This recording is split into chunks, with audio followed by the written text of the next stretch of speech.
Kaunti ya Homa Bay, eneo la Rodi Kopani, wezi wa mabavu wakamatwa baada ya kumnyanyasa mwanabiashara mmoja katika kaunti hiyo. Inasemekana kuwa mwanabiashara huyo aliweza kuporwa mali zake zote huku akisafiri kutoka kaunti hiyo ya Homa Bay kuelekea Nairobi.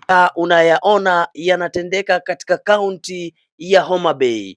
Begi hili ambalo lilikuwa limebeba bidhaa ambazo aliporwa mwanabiashara huyo, vyote vikirudishwa na wezi hawa.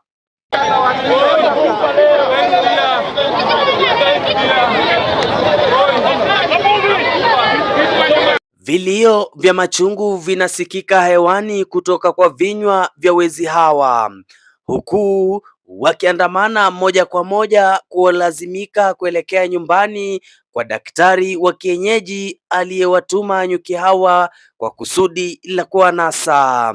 Inasemekana kuwa nyuki hawa wanawaelekeza kule mlalamishi alipopeleka ripoti, kisha baadaye ataweza kuwashughulikia.